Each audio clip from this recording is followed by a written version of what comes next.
Hi guys, எல்லாருக்குமே வெறித்தனமான good evening. நம்ம ஈகராக வெயிட் பண்ணிட்டு இருந்த ஒரு மாஸ்டர் டீசர் வந்து வெறித்தனமாக வந்திருக்கு.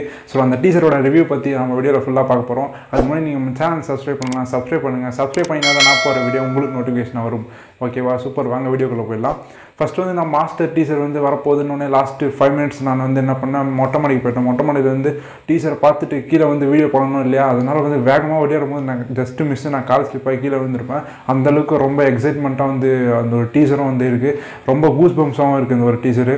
அந்த வாத்தி யார், அந்த பீட்டாக இருக்கட்டும், அப்புறம் அந்த தீம் மியூசிக்காக இருக்கட்டும், அந்த வாத்தி ரைடு, அந்த தீம் மியூசிக்கு, அப்புறம் அந்த தளபதியோட என்ட்ரி, அப்புறம் அந்த விஜய் சேதுபதியோட என்ட்ரி, வாத்தி ஒரு மாதிரி மடையில் ஓடிட்டே இருக்கான், அந்த மாதிரி அந்த டைலாக், விஜய் சேதுபதியோட டைலாகு. ஆனால் இன்னொன்றுனா, இந்த ஒரு மாஸ்டர் படத்தில் தளபதி விஜய் வந்து இந்த டீசரில் எதுவுமே பேசலை. அதாவது ஒரு ஃபேமஸான டைலாக் வந்து வந்திருக்கும் அப்படின்னு நான் நினச்சேன். ஆனால் எதுவுமே வரல. ஸோ பட் ஓகே, இருந்தாலுமே இந்த ஒரு டீசர் வந்து வெறித்தனமாக இருக்குது. என்ன பேசுறதுனே தெரியல, வாய் வளரிட்டு இருக்குது. அப்புறமேட்டு இந்த ஒரு டீசரில் வந்து நான் நினச்ச மாதிரியே மாளவிகா மோகன், அப்புறம் இந்த கேஸ்ட் அண்ட் க்ரூ எல்லாருமே வந்து காமிச்சிருக்காங்க. சாந்தனு, அப்புறம் தீனா, அப்புறம் அர்ஜுன் தாஸ், இவங்க எல்லாருமே வந்து காமிச்சிருக்காங்க. அப்புறமேட்டு பார்த்தீங்கன்னாக்கா அந்த மாளவிகா மோகன் வந்து ஒரு டைலாக் ஒன்று சொல்லுவாங்க. என்ன டைலாக்னா, இவ்வளோ பிரச்சனை பண்ணுற ஸ்டூடெண்ட்டாக இருந்தால் எதுக்கு டிஸ்மிஸ் பண்ணிடலாமே, ஏன் வச்சுட்ருக்கீங்க அப்படின்னு சொல்லிட்டு.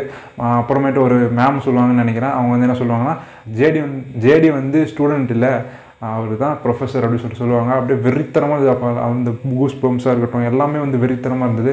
அப்புறமேட்டு பார்த்தீங்கன்னாக்கா இந்த படத்தில் வந்து ஜேடி, அது வந்து ஷார்ட் ஃபார்ம் தான் அவரோட பேர். ஜேடின்றது ஃபுல் ஃபார்மாக ஏதாச்சும் வரும் அப்படின்றது சந்தேகமே கிடையாது. ஃபஸ்ட்டு ஓப்பனிங்கில் பார்த்தீங்கன்னாக்கா ஷூலேஸ் கட்டுற மாதிரி வந்து தளபதி விஜய் வந்து கட்டிகிட்டு இருப்பார். அப்போ வந்து பக்கத்தில் வந்து அந்த பியர் பாட்டில்ஸ் எல்லாருமே வந்து இருக்கும். அந்த பியர் பாட்டில்ஸ்லாம் வந்து பார்க்கும்போது தெரியுது அவங்க வந்து ரொம்ப போதையாகவே இருப்பாங்க.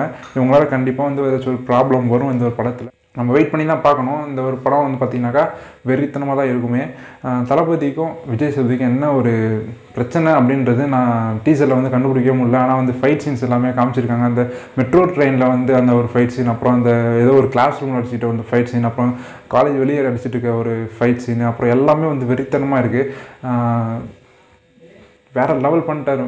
அவ்வளோதான், வேறு லெவல். லொக்கேஷன் அது வேறு லெவல் பண்ணிட்டார் இந்த ஒரு டீசரில். எல்லாருமே வந்து ஈகராக வெயிட் பண்ணிகிட்டு இருந்தேன். மாஸ்டர் டீசர் அஃபிஷியல் லிங்க்கு கீழே டிஸ்கிரிப்ஷனில் கொடுக்குறேன். நீங்களும் போய்ட்டு பாருங்கள், என்ஜாய் பண்ணுங்கள். இந்த தீபாவளி உண்மையாகவே வெறித்தனமான மாஸ்டர் தீபாவளி தான். இந்த வீடியோ வந்து நான் ஸ்கிப் பண்ணிக்கிறேன். நானும் போய் கொஞ்சம் நேரம் என்ஜாய் பண்ணிட்டு வரேன். ஹோப்ஃபுல்லி இந்த வீடியோ உங்களுக்கு பிடிச்சிருக்கு நம்புறேன். பிடிச்சிருந்தா லைக் பண்ணுங்கள், ஷேர் பண்ணுங்கள், கமெண்ட் பண்ணுங்கள். மறக்காமல் நம்மளோட சேனல் சப்ஸ்கிரைப் பண்ண வந்துடாதீங்க. கூடவே இருக்க பில் பண்ண கிளிக் பண்ணிக்கோங்க. அப்போ தான் நான் போகிற வீடியோ உங்களுக்கு நோட்டிஃபிகேஷன் வரும். Keep calm and stay safe, guys.